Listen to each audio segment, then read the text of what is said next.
I have always tried to be cognizant of the fact that, look, I might have the knowledge and the skills, some hard fought, some just made up, but I don't have the only way to do things. And so I always like to learn from a generation, or now two, and sometimes three, below me. What are you doing? Why are you doing things? Because, look, the way you're doing things is the way things will be done. What I'm doing right now is going to fade away in oblivion. I get that. I totally understand that. So I've always tried to be a little more open to doing things the newer generation's way. I don't try to be the crusty old man shouting at clouds.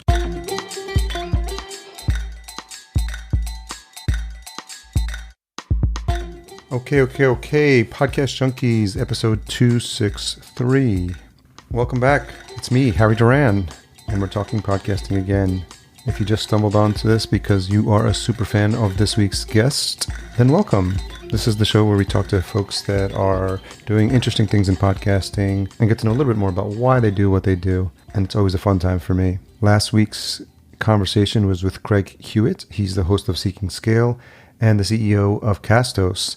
And it's always fun to talk to people in the industry and people that are doing interesting things in this space, and especially the leaders of some of these companies that we hear so much about, but we just don't know the backstory. And that's always fascinating for me, and that's why I'm always looking to have these types of conversations. This episode's brought to you by Focusrite, and specifically the Scarlett 2i2 sound card, one of my favorite go-to sound cards, something I use for each and every podcast recording. The 3G line is a go-to for all new podcasters. Find out more at podcastjunkies.com/Focusrite, and the link will be in the show notes as well. This week we have a return guest, Evo Terra, host of Podcast Pontifications. Evo was an early guest on the show all the way back to episode 79. I'll make sure to include that link in the show notes as well. But a lot has changed in podcasting, in the world, in Evo's life, and I felt it was time to have him back on. He's always interesting. I love his show, Podcast Pontifications. He's such an outspoken, positive voice for podcasting, and really did not disappoint. If you don't know the show, Podcast Pontifications provides daily, insightful, forward-looking episodes that have one central tenet. Podcasting needs to be made better, not just easier, and he's on a mission to make that happen. In this episode, we discuss his recent world travel, what brought him back to the States, and we share a discussion on the mental shift that occurs as you get older and perhaps a bit wiser. Evo breaks down the production process of his show, why he chose to structure his show in such a meticulous manner, and if you've listened to it, you can tell that he puts a lot of time into it and takes a lot of pride in the production of it, which is really impressive and inspiring. Finally, Evo talks about what has influenced his podcasting style, and as always, we're speculating on the future of the medium, and that's a fun chat as well. Full show notes available at podcastjunkies.com/263. We're always looking for support on the show, and if you enjoyed this episode or past episodes, I would truly appreciate it if you leave a rating and a review at ratethispodcast.com/podcastjunkies. I've been following pretty closely what's been happening with the Podcast Index. Podcasting 2.0 is the podcast itself, and podcastindex.org is the site. It's an alternative to the Apple directory, and I think it's been a long time coming. You may or may not have heard me mention it. I don't remember, but I've been listening to all the episodes of the show. It's hosted by Dave Jones and Adam Curry of MTV fame, Adam Curry, and he is affectionately known as the Podfather in some circles, and they're doing great things with the Index. It provides an alternate directory for shows. I'll admit that a lot of the stuff is a bit techy, but it's really fascinating, especially what they've done with podping.cloud, which is a service that allows podcast hosts to submit new shows and new episodes directly there. And from my understanding, it's a great service to have all the hosts synchronized to podping.cloud and allows episodes to be updated on podcast apps faster. The other conversation that's been happening there is about compensating creators for their work. And obviously the first interest for me is as podcasters, but as I've been listening to these conversations,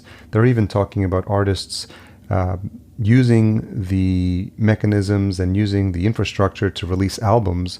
So imagine you could compensate a band and decide to send specific allocations to each member of the band if you're the creator, and so have that distributed evenly from the moment the song is played. It's pretty fascinating stuff. And one of the things I'll encourage you to do is obviously listen to Podcasting 2.0, the podcast. We'll provide a link for that. But also check out newpodcastapps.com. It's something I was reminded to do from Adam mentioning it on the show. And newpodcastapps.com is a list of apps and directories and hosting companies that are supporting all the new tags that are being made available through Podcast Index. And it's things like transcript, chapters, search tags. You can have a funding tag in there. And there's some cutting edge apps that are doing really, really interesting things. I'll read through a couple of these. I'm on the site now: Podcast Addict, Podfriend, Podstation. Let's see here. Podcast Guru, Hypercatcher, AntennaPod, Cast Coverage, PlayAPod, EscapePod. There's really a plethora of apps to check out. And personally, I'm a fan of Overcast, but I've been testing out some of these others. And the other thing I've done is actually set up Podcast Junkies on the value block. I think I'm saying that right, but it allows me to get compensated for the show if you are using any one of those apps. So if you want to test it out, try out one of those apps at newpodcastapps.com and look up Podcast Junkies and let me know how it goes. Okay, I think that's it for now in terms of what's happening and interesting in the world of podcasting. That's not the range of it, and I'll be testing out some other features. I'm really interested in this idea of dynamically inserted relevant content, not just ads. And I've been fascinated by what Brian Barletta is doing over at Sounds Profitable. So stay tuned for more of those experiments. Okay, stay to the end of the episode. I'll reveal this week's retention hashtag, but let's jump into this awaited conversation with Mr. Evo Terra. So thanks again for coming back. Return engagement is always fun on buddy. Podcast Junkies. And when two podcasters tend to geek out about podcasting, this conversation can go anywhere and quickly derail, I would imagine. That is a possibility. And that's Sure fun. is. That's what's fun. Yeah, I agree. So most people that are listening know your journey already, but what was the impetus for leaving, for people who haven't been keeping up with you? Maybe just let people know that the quick story: you were abroad, then you decided not to be, and then you're back. Yeah, pretty much. I'll do the very short version. 2014, my wife and I decided to just leave the country. We were both in transitional periods of our various stages of employment. I like to say we had a shared midlife crisis. That works too. And we decided that, look, we are in a fantastic position that not a lot of people are in. Our parents are healthy. Our siblings are close in proximity to our parents, and as well as emotionally close to our parents. Our son is grown and has a decent job, so why don't we just leave? Why don't we just play the privilege card as much as we possibly can, lean into that, and just go for a while. So we did, and wound up traveling, as you know, we hit 13 countries and 3 continents that first year, and wound up in Bangkok, where Sheila was became the principal of a private school in Thailand. And I sat around doing nothing, being a supermodel, and starting a podcast consultancy, which was kind of fun. But then our son, who was grown and had a good job and all that kind of stuff, decided to get his girlfriend pregnant. And we said, well, there's no real good reason we're living in Bangkok, and being close proximity to our granddaughter is a good reason to be back in America. So 2018, we migrated back to the US of A. What's the one thing you miss the most from the travel abroad? The biggest thing I miss is not being the weirdo. Let me tell you what I mean by that. I mean, every country I go to, I'm able just to sit on a bus, on a train, in a coffee shop, and the words around me aren't the words I'm used to hearing. And even if they are in the same language, like we spent about, a couple of months in the UK, for example, it just sounds different, right? Yeah. And to me, being able to just almost disappear into that strangeness and just kind of fold into it is great. My brain automatically starts picking up patterns because I'm a human being, and I don't mean to listen in, but I'm listening in, and I literally can't.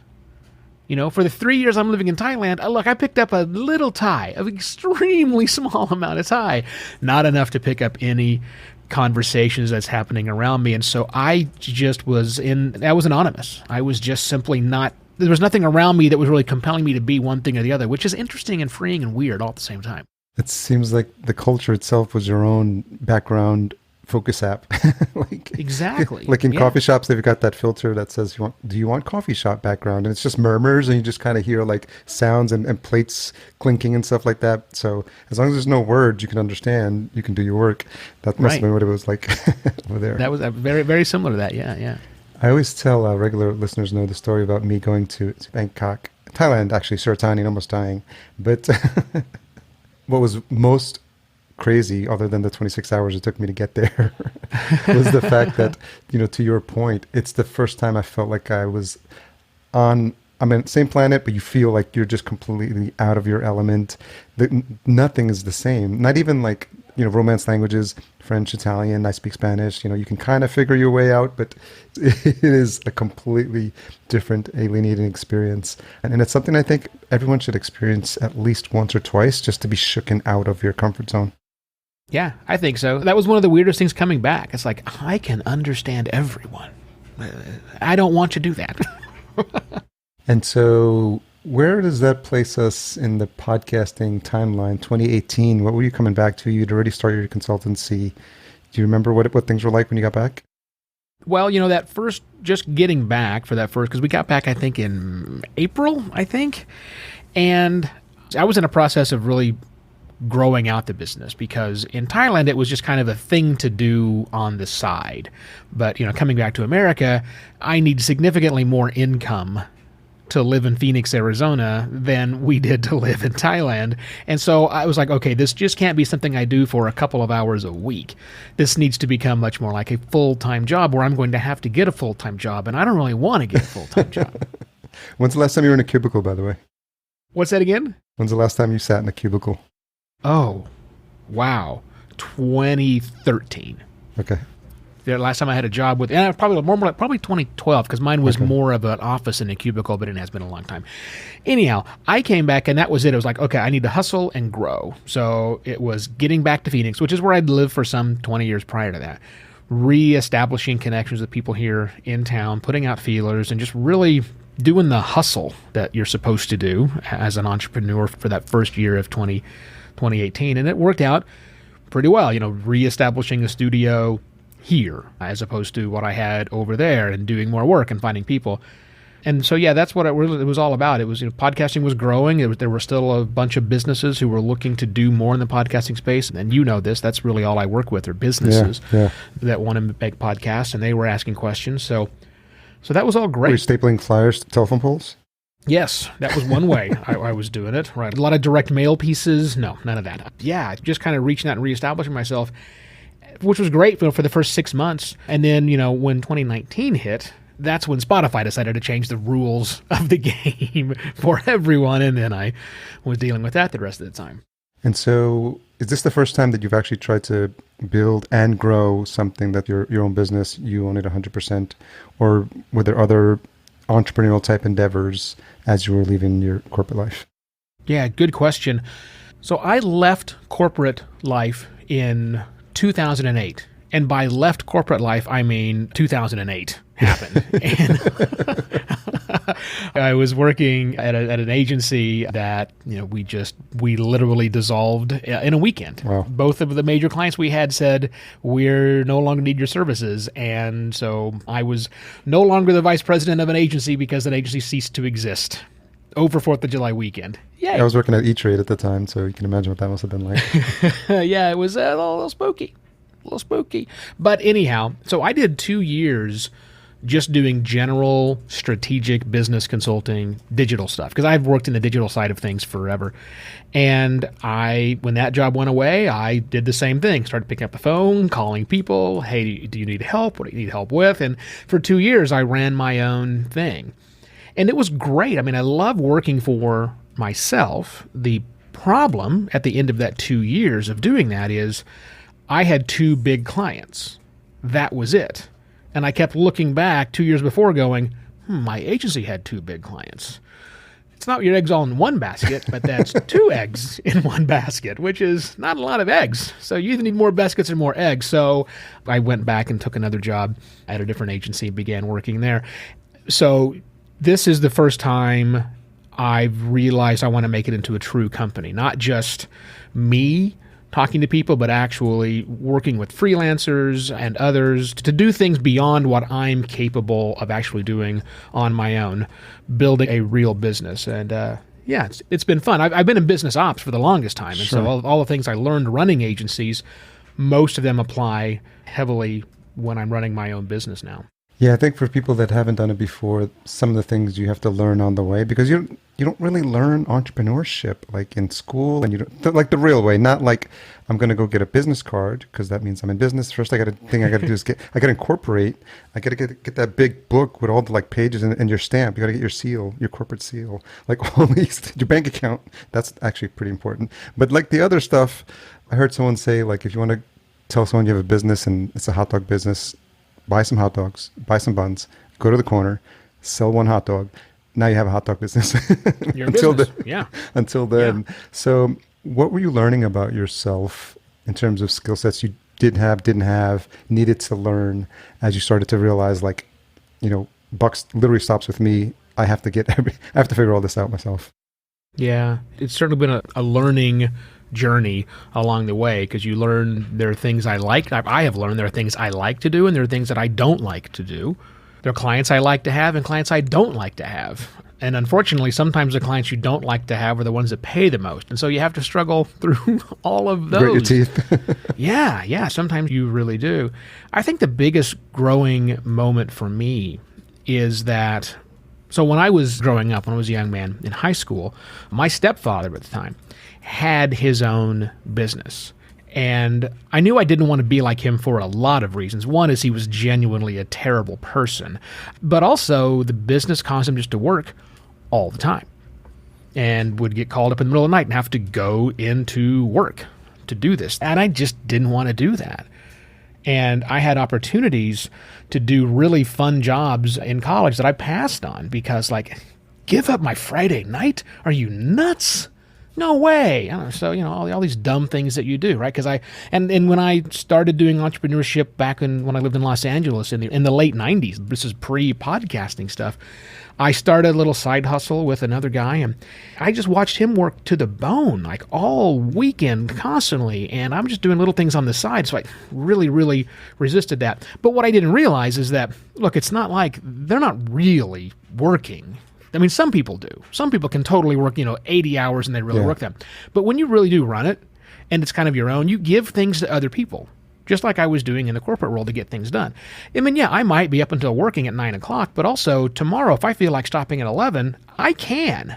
Right? There's no one looking over my shoulder saying, you need to get back to work. I mean, as long as things are done, and things are done on, for the client, they're scheduled and published when they're supposed to be, sure. I can work as long on that or as short on that as long as it all gets done. And the only one I am beholden to is me. And that took I'll be honest, that took some counseling to get through because that's just reality. And trying to fight that, fit that into your day when you've worked a real job for the longest time, it's kind of hard, but you can get through it. Yeah, and I think explaining the difference between I'm working on my business, not in my business, to your partner, it gets a little hard because it all looks the same from the outside. So I think that's some of the biggest challenges. But I'm glad you brought that up. I'm glad you brought that up about working on the business and in the business. So one of the early lessons I put in play when I got back to the States is I keep Mondays and Fridays free. And my Monday is a day that I work on the business, not in the business. I'm not doing client-related work. I don't take client meetings. I mean, it's all the stuff you don't want to do, like all the financing and various things, but also, outreach to new clients in various places. I mean, technically really working on the business, but not actually doing the work of the business whatsoever. So that's what my Monday is dedicated to. And then Friday, I keep even more free than that. I mean, that's really work on new business prospects and new ideas, less really about the business and really more about the business of me and doing more things for me. Where do I want to go and what do I want to explore and do on these sites? And that's one of the benefits of running your own business and doing it as an entrepreneur is you get to define the terms. And that's how I define my terms. Tuesday, Wednesday, and Thursday are work really hard days. Monday is also a work really hard day, but on the business, not in the business. And then Friday, less so. Yeah, I like that model. And it's something that I've thought of. One of my coaches explained it to the way of like planning from the middle out of the week. So I try to pack as much into the Wednesday as possible. And then Tuesdays and Thursdays, and I end up pretty much with the same schedule you're at. So I'm easing my way in from the end of the weekend or into the week. And then to your point, not taking any calls on Monday. And then Friday as well. Try as hard as possible to wrap up on the business or in the business work by by 2 or 3, and that's not always that easy Sure. to do. Yeah. But Sometimes again, it doesn't happen. yeah. Sometimes we work through the weekend. I mean, this is what happens, right? This is life. We do that. But when everything goes really well, it works nicely. And as you started, and for the benefit of the listener, Evo and I are in the podcast production business, and we reminisce about good old days, and it was just our one show that we have to worry about fondly. Now it's dozens of them. But how have you grown or evolved as a manager, delegator, leader, whatever word you want to use there? Yeah. It's funny because I've been in a management position for some time now. I mean, when I ran these 2 big digital agencies, right? So that's teams of, 10, 20, whatever people working for me over time. So I've done a lot. But, when I first got into, having to manage a team, I think I, like a lot of people like myself, I think many people, we take a lot of responsibilities and we just want to do everything on our own. We think we're the best one to do it. I mean, there's my way and there's everyone else's way, and just do it my way. And so getting rid of that was super hard, especially when you are an opinionated jerk like I am sometimes. It's really hard to see, look, it's the end goal that matters. It's not how somebody gets there. As long as they hit the same point at the end, I may think it's very inefficient, but that's so what? They still got there. It doesn't matter. So letting people do their own thing took some time for me to learn, which was certainly a challenge. And I put most of that to some very good bosses I've had who looked at the way I do things and go, that's dumb, but you get results. So I'm going to let you do your dumb thing so you can let the other people get results. That was probably the hardest lesson for me to learn, was that I just need to let other people get there. As long as the product is good, I just don't care how they got there. So that was a tough thing for me to swallow. But once you get it, it's great, because now I don't really care what the processes are. I don't even want to be deeply involved in what the processes are. Look, as long as you get this thing to me at the end of the day, that's what I want. How you do there, don't care. Yeah, my old boss used to say, like, the problem was if I made a mistake the first time, he would say, okay, that's fine, you made a mistake, but don't make that same exact mistake a second time, because that means you just didn't learn. And so that's been something I've been top of mind. I myself used to manage a reporting team at E-Trade of like 11 people, but you get rusty if you don't do it. And that was, that was probably 2011 maybe, or 12 when I had that. So as I've been starting to put on my managerial hat, dust it off, so to speak, I think it's been like, whoa. And then the way you manage people back then, it wasn't that long ago, but it seems to have changed now. Oh, totally. And the works and the generation is different now. So it feels like you have to communicate to them differently as well. Yeah, I think so. I mean, I always try to be cognizant of the fact that, look, I'm an old man. I'll be, by the time as you and I are recording this, I'll be 53 in a few weeks, which is insane, right? Because I'm still 27 in my brain, but not in my knees. Regardless of that, I have always tried to be cognizant of the fact that, look, I might have the knowledge and the skills, some hard fought, some just made up, but I don't have the only way to do things. And so I always like to learn from a generation, or now 2, and sometimes 3, below me. What are you doing? Why are you doing things? Because, look, the way you're doing things is the way things will be done. What I'm doing right now is going to fade away in oblivion. I get that. I totally understand that. So I've always tried to be a little more open to doing things the newer generation's way. I don't try to be the crusty old man shouting at clouds as much as possible. But also, I think there's a very different, I know my own experience is that I have never been a true manager in the way that I've seen other people manage. And that is, I'm no micromanager. I really am. I'm the opposite of a micromanager. That is, I have zero interest in doing it that way. And I'm fortunate now that the team of people that I have working for me are all competent. They have certain skills that let them get the job they do. I train them up the way that I want them to. And much like your old boss that hated to be asked the same question twice, me too, really, really do not like it when someone asks me the same question twice, unless they're asking for clarification. That just means, as you said, you weren't paying attention, and that's why I can't handle that.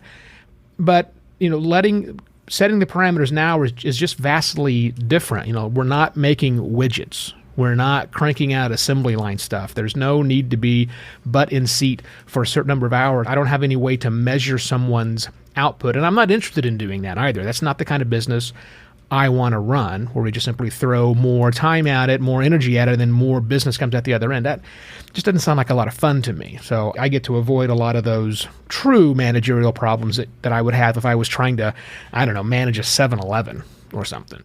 Well, I turned 50 last year myself, so I'm in the club Congrats. now. Welcome to the half-century mark. Do you find that you think about things /life / ways you tackle problems differently at that? Did you find that anything changed for you mentally? Because there seems to be like a way where I just look back and I'm like, oh, I feel like I can listen to people. I don't know if it's wiser or just be more patient or just realize life is not that long, and I'm probably at the halfway mark now. So I've just been more cognizant that I've been aware of mortality, all this sort of stuff. And then that causes you to, behave differently and then try to live the second half. My goal is to live it 10 times better than I lived the first half, whatever that translates to. But that's something that's been top of mind for me. That's a very smart play, and I would love to think we're at the halfway mark. I think we might be a little further along than that, but hey, whatever. We'll see where neuroscience gives it. Download my brain into a CIMAC body. I'm going to be a happy guy. Yeah, I definitely can commiserate with that. I have never been the most empathetic of people. It's just not who I was originally. I'm crass, I'm brazen, I'm loud, I'm obnoxious. All of those things were survival techniques that I learned at a young age that carried me through probably into my 30s and then in my 40s. But at some point in time, and it was probably within the last 5 years or so, maybe it was the trip overseas that really brought all of this home to me. It's like, just because you think you're the smartest person in the room, it doesn't necessarily mean that's true. Yeah. So, and also, I'm trying to learn to be empathetic and to recognize that the way I perceive and experience the world is very unlike the way other people perceive and experience the world. And their perceptions and experiences are every bit as valid as mine. That was a very difficult thing for me to get through. I can remember some HR training things that I went through in the aughts, in 2010 or so, where they're bringing these things up. It's like, we don't have this problem here. I know every single person and this agency, and the thing you're bringing up right now isn't a problem.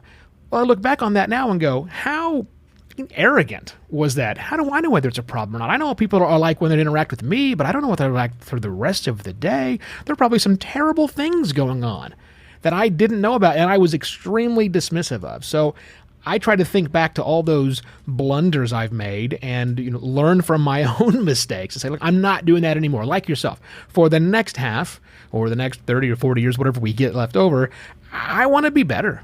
I think it's okay to try to be better.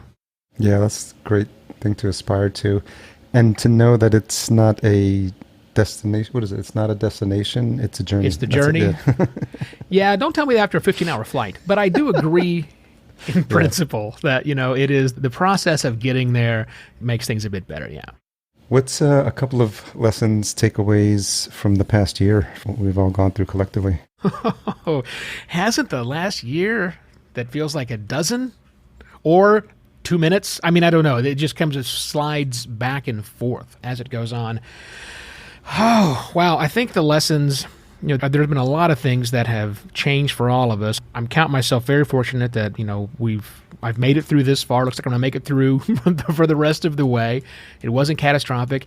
And I know for literally hundreds of thousands of people, millions of people, it has been catastrophic. They've lost people and they've lost jobs and livelihoods and all of that. So again, back to my not being empathetic, but trying to be more, that is a greater understanding. I don't know what the person on the other side of the counter I'm dealing with today, if I'm ever in person once again, or the person driving next to me, I don't know what their life was like for the last year.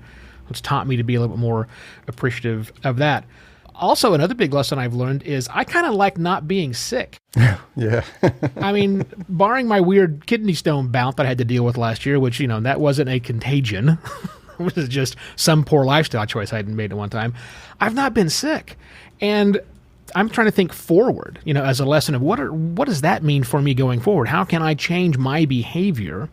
What are risky behaviors that I was previously doing that that I didn't do for the last year, and that I'm not going to do going forward? Like, I'm watching a television show the other day, Harry, and this cop goes into a hospital in 2019 no one's wearing a mask. He's in the ER, and he's leaning down this person who's they don't know what's wrong with them, bleeding out their face, right? And huge stomach cramps, and he's right in their face. What's wrong with you? Like, so weird, so stinking weird, right? Yeah. So, and I look back to my life in Thailand. If you have the sniffles in Thailand, you put a mask on. When you go outside, you will see 50% of the people have a mask on because they might have a sniffle or something. We just don't do that here. So I'm going to try and learn from what I saw for the 2.5 years I was there, and now what I've been experiencing for the rest of the year, to just try and just be a little safer about things, try and be more cognizant of the people around me. And in fact, that when I do get something, because I got grandkids now, and so they're little germ factories, right? They're going to bring these things to us eventually. But yeah, from now on, I'm just going to try and be safer, try and be more cognizant of the people that are around me, and just be a general better person to all of humanity, not just me. Yeah, I think it was a pause, and it was needed, and whatever angle you want to take, it was what we all needed collectively to slow down. I think that's part of it as well. So yeah, slowing down is a really important bit of that. We had to, when Sheila and I took off to go travel the world, it was go, but on a very different type of going. And then living in Thailand, when I lived kind of a semi-retired life, I really learned to not want everything that comes out. And, this last year, if anything, has taught us patience. There are some things we want we can't get. Something we just simply, there's no way to get that gratification. So you just get by without it. I wouldn't say it's not austerity or anything, but yeah, just recognize that, look, you don't have to have all those things to really still be happy. We managed to get through in a 2-bedroom condo in the downtown Phoenix, and we still like each other. So, all things are good. Yes, my girlfriend and I say we made it through COVID in this apartment, and I think we were better off than others. I am so grateful for that time we had in Thailand and time traveling the world because, at least for that first year when we were traveling, the only time we weren't physically in each other's presence was when one of us was in the toilet. The rest of the time we were there 24 hours a day, right? With this handful of breaks, right? So when this happened, I know this really stressed and ended a lot of relationships, spending this much time with someone. For us, it was old hat. No problem. Been there, done that. we did it over abroad. We can definitely do it at home. Okay, tech talk now. When did you decide that it was time for a new podcast? Oh, yeah. Oh, because I've had how many? I don't know. I think 19 at last time that I counted them, that I was either the host or co-host of. Yeah. Yeah. So actually, to tell the truth you're asking about Podcast Pontifications, yes, the show that I do 4 days a week, it didn't start out life as a podcast. In fact, I didn't want to make a podcast. My original plan was to do it as a Facebook Live video. And the original focus of Podcast Pontifications, which has changed, by the way, but the original focus of Podcast Pontifications was to be a business driver for Simpler Media, my production company. I was going to talk to business people who were interested in podcasting but didn't know what it meant to be in podcasting, to kind of give them thoughts about podcasting, not how-to stuff. There's 150 how-to podcasts out there. Didn't want to do that.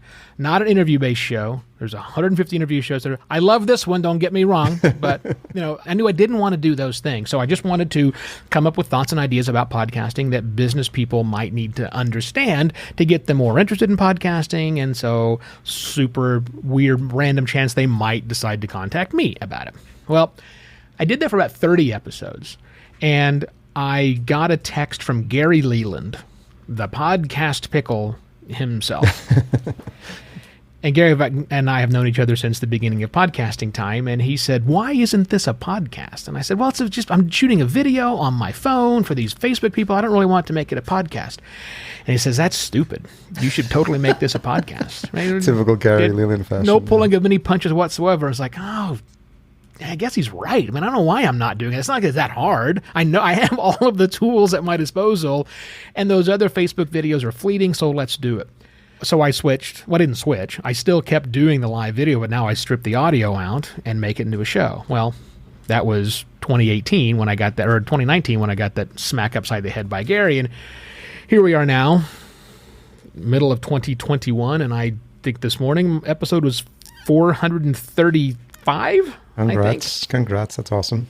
It's a crazy number of episodes, right? On my third season, and the focus has totally shifted. Now I'm talking to other podcasters, people who have a podcast, independent, big podcast, I don't really care, giving them thoughts and ideas that they should be thinking about, questions to ask and answer themselves about where they see themselves in podcasting here in the present as well as the future. And it's become the biggest part of my day. It's definitely takes a lot of time and energy, but people who like it tend to like it, so I keep going.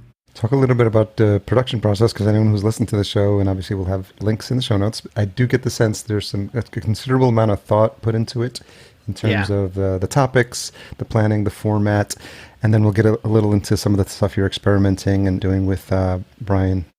Yeah, sure. I'll talk to all of those things. So, it's a 10-minute long show. The episodes are never longer than 10 minutes, and that original time frame was done because that was the maximum native video length you can upload to LinkedIn. So that's why I kept it at 10 minutes. I don't natively upload to LinkedIn anymore.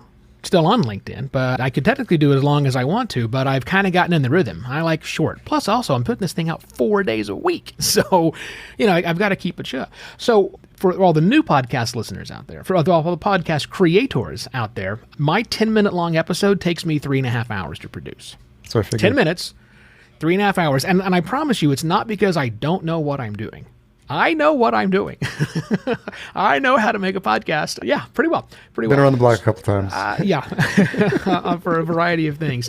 So the reason it takes so long is, and that's not even counting the setup time of planning out the most important thing, which is what am I going to talk about on this episode?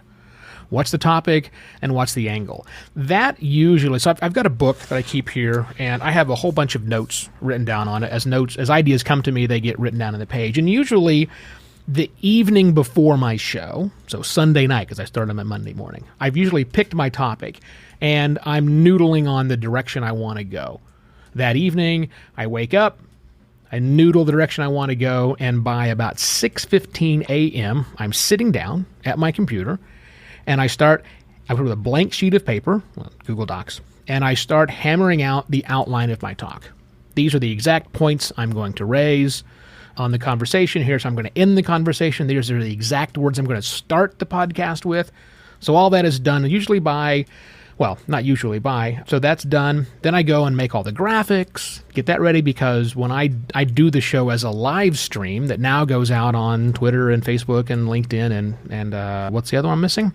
YouTube. There you go. YouTube. That little video platform that I forget about. Are you using OBS?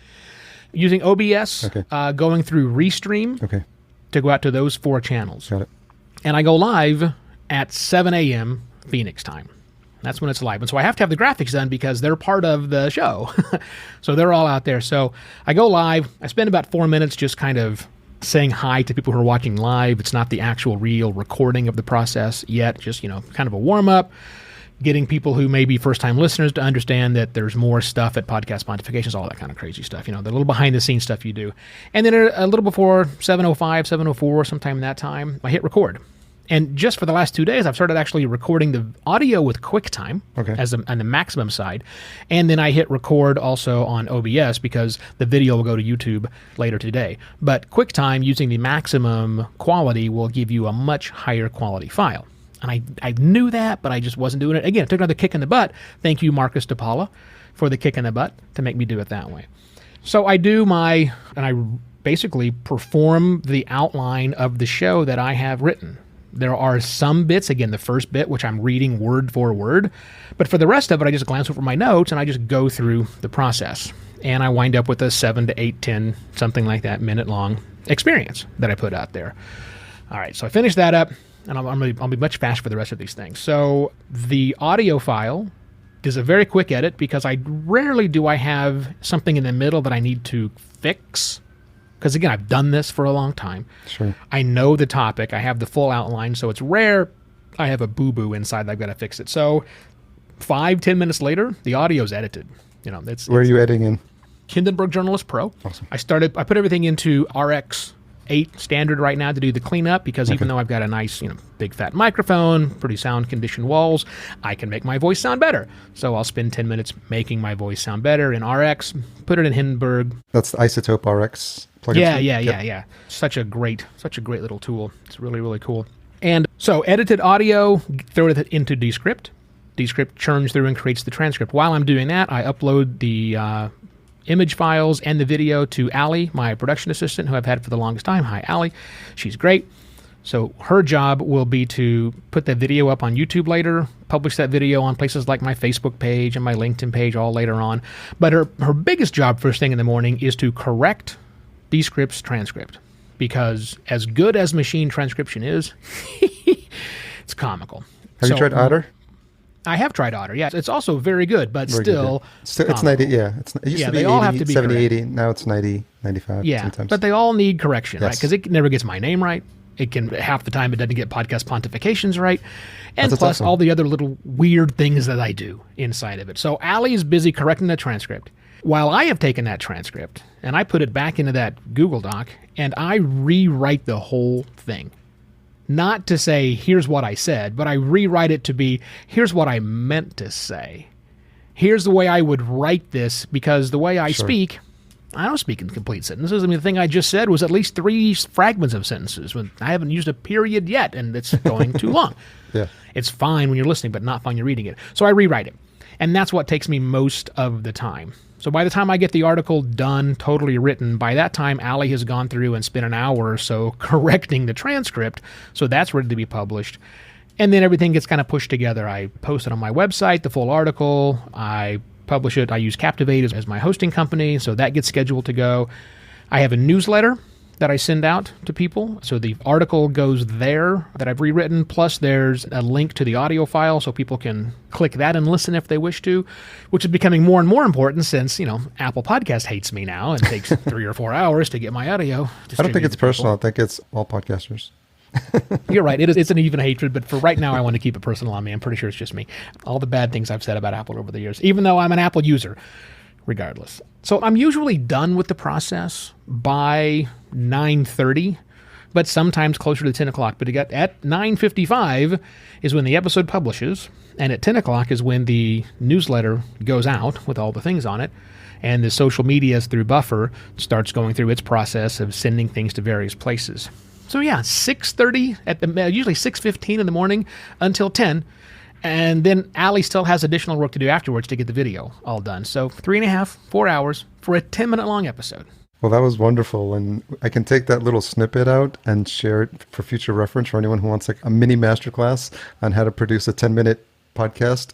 I'll say, by the way, funny you should ask. Why don't you just go listen to Evo Terra for about these 20 minutes, take copious notes, and you'll be more than halfway there. So there you go. That's the way to do it. What's been most helpful for you in terms of having a process like that specific and that detailed?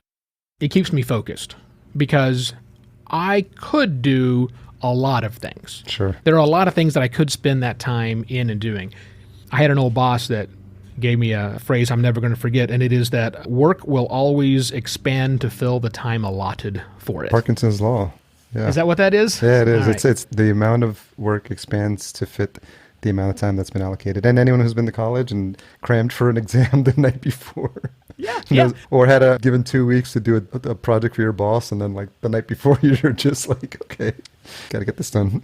So the reason I like this, I mean, it sounds like a long time, but it is a super tight process. I mean, I don't even check email until 10 o'clock in the morning, Monday through Thursday. I can't, because if I check email, I'm down in that hole, right? Yeah. I might look at a few news items while I'm first waking up or waiting for the coffee, but no, I do not. I can't do any of that stuff. But having it nice and tight where I've got a deadline approaching, like it's looming, and I know, it's like if it's 8:45 and I'm not like on the final touches of the article, I'm starting to freak out, right? I'm forcing myself in, because if it was like, I'll do that tonight, it would take forever to do that. So it's a certain amount of time that I have to put into it. And if I could spend more time on it, but I can't spend more time, I have to find a way to be efficient and yet make it get out good. And if I didn't do that, it would just be a spiraling thing that would last all day long, and I would get nothing else done with my day. And then, because my day begins really at 10. Then I got to do all the work of the business, because the podcast doesn't support the business. There's still the business that has to be ran after that. Oh, yeah, that. Where do you get your inspiration from in terms of the tone? Is it just an amalgamation of people that you've listened to in the past, or, because I think about new shows, I think about interviews, and I think about my parents sitting me in front of like 60 Minutes and watching like 2020. And I didn't realize it at the time, but I was just like, now I can look back and be like, some of those people, the way they interviewed or their style probably in some way influences me. So I'm wondering for what you do, if any of that comes to mind. Mostly comedians. And I'm not joking about that. Really good comedians who can keep the suspense going, who keep that uncomfortable line, like, oh man, what are they going to say? So, not Howie Mandel, nothing wrong with Howie Mandel, but it's a much more a fast delivery. I talk really fast. Probably a lot of the things that I've said on this conversation, many people have said, I'm sorry, what? Can you slow that down again? Not a 2X episode. Probably not. So that's naturally me. I just talk fast, and I try to talk the same rate that my brain goes, which is why I'm a terrible typist, because I try and type as fast as my brain goes, and I can't do it. But I type a heck of a lot faster than I write. I can't take notes because my handwriting's atrocious. But comedians, watching a lot of comedians in my early days, and I still like to watch a lot of comedy stuff, their delivery is the greatest thing to me, right? It's not just telling a joke, it's delivering the joke. So it lands just right. So it's all about timing. It's all about building anticipation and all of these things. So when I am in presentation mode, when I'm talking on stage, back when we used to talk on stages, or when I'm presenting on a video, you get a very different Evo than you're getting right here. When you and I are just chatting, because we're just chatting, having a good time, right? Have a beer between us and have a lot of fun. But when I am performing, I roll back onto those people who are true performers who I've watched over the years, and I know that they do things differently. And I rarely say and ah or any of those filler words when I'm in presentation mode, which I'm all about during the regular conversation. So yeah, comedians, believe it or not, are what really has I draw a lot of my inspiration of how I present information. I just found a new comedian, Nate Bargatze. He's on Netflix. Really funny. You gotta check it out. His delivery is amazing. I like smart, dry, witty humor sometimes, as opposed to like the over-the-top, in-your-face humor sometimes. So I used to be a fan of Stephen Wright for a while. Just cerebral, just like so fantastic. You talk about someone who could build tension just with just long pauses, which half the audience is saying, "Was I supposed to laugh at that? Was that supposed to be funny?" And the other half of us are, guffawing in the floor. Yeah, definitely. So Nate's kind of like that. He reminded me of shades of that as well. So we'll be watching that this afternoon. Then done. I was just turned onto a book called How to Write Funny as well that I saw on someone's Twitter stream. So I just grabbed that on Kindle, and it's a comedian. I forgot who wrote it, but it's how to and it speaks to comedians, and now I'm doing morning pages. So just to get the writing muscle worked. But I am fascinated by that. I actually commented to my partner this morning that I feel like I have a comedy set in me, maybe or open mic night, not a whole set, but like a 5-minute, sure. And it'll probably take 3 or 4 more years for me to get to that point. But I am just also fascinated about, they tend to be the most observant, and the ones who are good. It's like funny as a byproduct. They're actually more observant of just like observing the world around them and seeing things that, sometimes take for granted, and you're like, oh yeah, that is right. They're like, why are things like that? Well, I mean, that's kind of the shtick for my show. Right? I mean, less about the funny, although I try to think I'm a little bit funny occasionally on there, but just seeing things from a different perspective. Okay, this thing is in the news. And yes, I could pile on and talk about this thing, but if we just shift the angle, just change the perspective, get on top of it, go sideways, whatever you want to picture that one, there are other implications. That to me is a lot of fun. Just making us change our perspective. Because as humans, we're myopic creatures, right? I mean, our brains have been wired for pattern recognition, to a fault, which is very helpful so that we don't get eaten by a lion on the savannah. Totally get why the brain works that way. But there are other things at play that we need to deal with. And even outside of podcasting, I've done a lot of talks you ever heard of Ignite, the Ignite style presentations? I think so. Yeah. 15 or 5-minute long presentations all throughout the night, every 15 seconds the slides advance. That's right. Yeah. I've done like 9 different Ignite presentations, and I love the format. Short, get in there. You don't have any time to do anything else other than make your points on those slides. And all of my presentations that I've done have been just like, think about this differently. Let me just change your perspective. I'm going to talk about a topic, but going at it from an angle you hadn't thought about before to hopefully give you a better appreciation of what that is. And now I do that, 4 days a week, all on podcasting. Talk a little bit about the different ad formats you're playing with and the project you're working on with Brian Barletta now. Sure. So right now on Podcast Pontifications, we don't have any ads running whatsoever. When I come back for season 4 in July, I'm going to have some additional dynamic content we're going to be putting in place. I can't tell you much about that because I don't have a platform yet.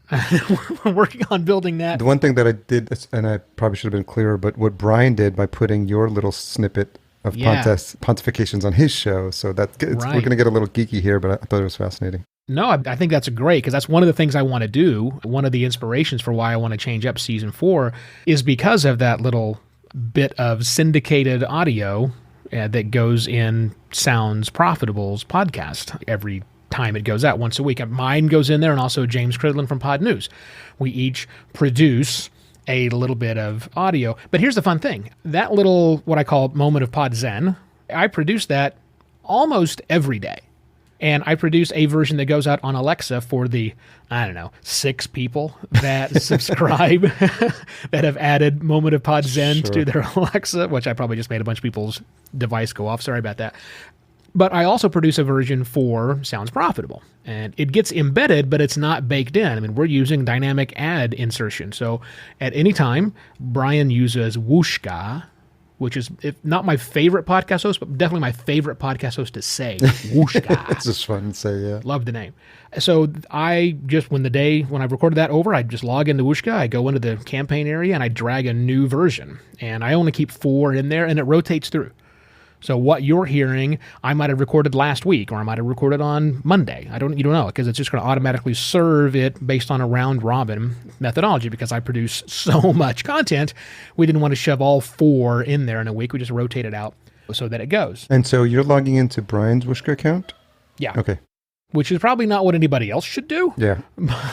But since I helped Brian set up Sounds Profitable and the whole process evolved for it, I have a login, so I can just log in. What normally would happen is, if somebody else wants to syndicate Moment of Pod Zen, by all means, let me know. I will produce a custom one for you too, and I'll just throw a Dropbox folder and I'll just put yours in there every day, and you can have it. And then, or if you are using an ad-serving platform and you give me a login, I can drop it inside of there as well. So nice and easy.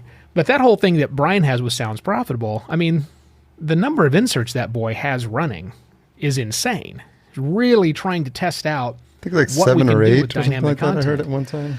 It's crazy. Yeah. I mean, it'll tell you what day you're listening to it. It tells you what operating system you're using. It'll tell you what platform you're listening on. It's pretty cool. It's pretty funny when it breaks too, because occasionally it says, we know you're listening on Android and this. No, I'm not. But that's the idea of pushing the envelope for what podcast ad tech can be, which is what Sounds Profitable is all about. That's going to be, hey, Evo, your battery's at 22%. You should probably charge it. Wouldn't that be great if it could do that level of stuff? But I mean, that's what we're getting, with dynamic content in podcasting is, look, there's dynamic content for advertising, and then there's just dynamic content for building really cool stuff.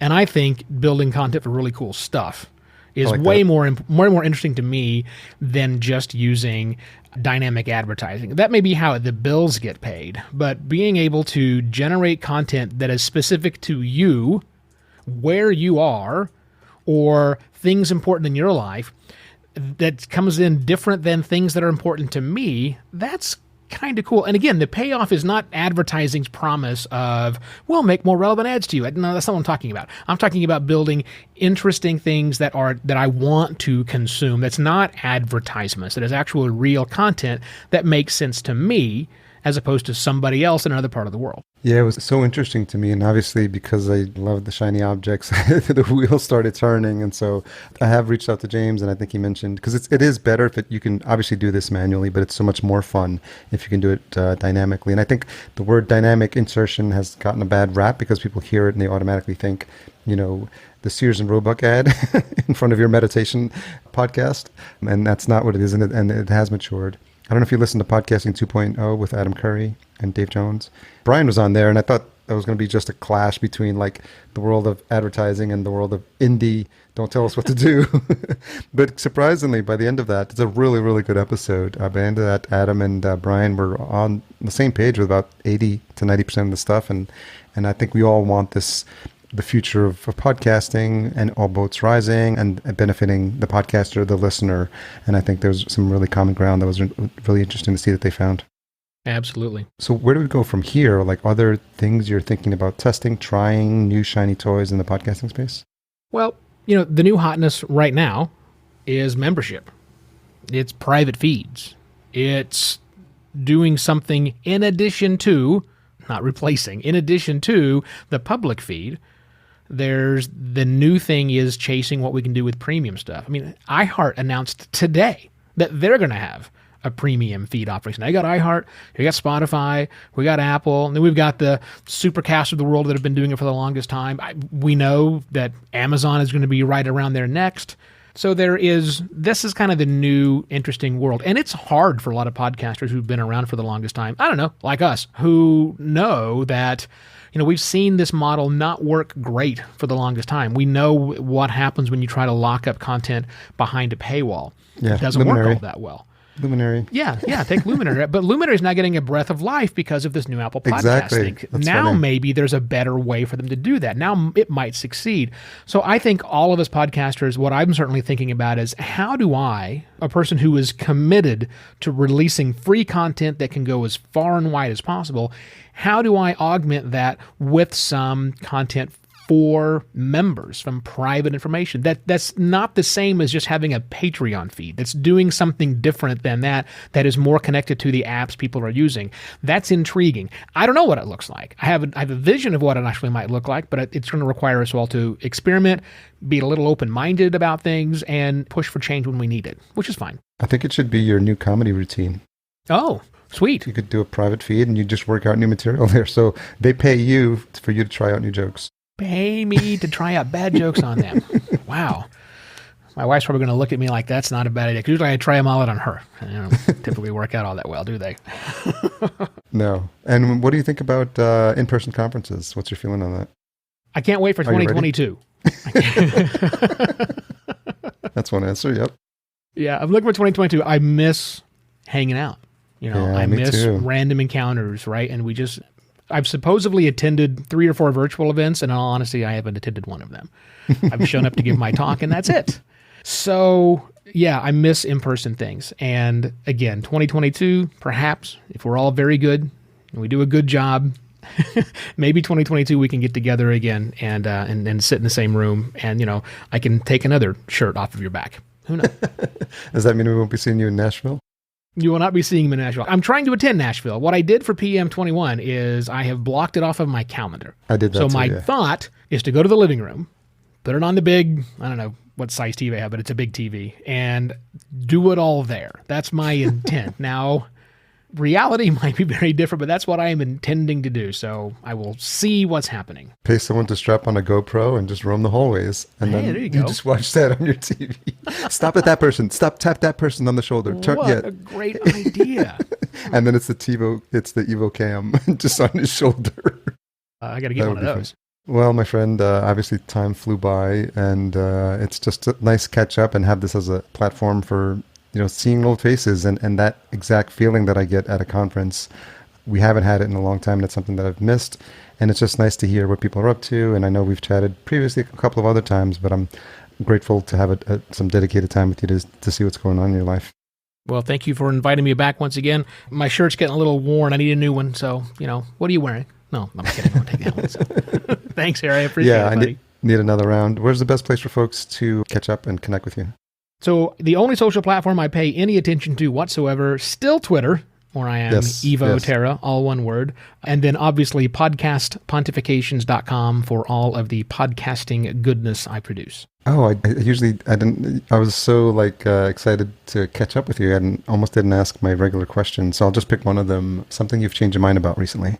Something I have changed my mind about recently. Let's see. What have I changed? Because that's a weird thing for me. Because I try to change my mind all the stinking time about things. Pop music. Oh, really? Interesting. Yeah.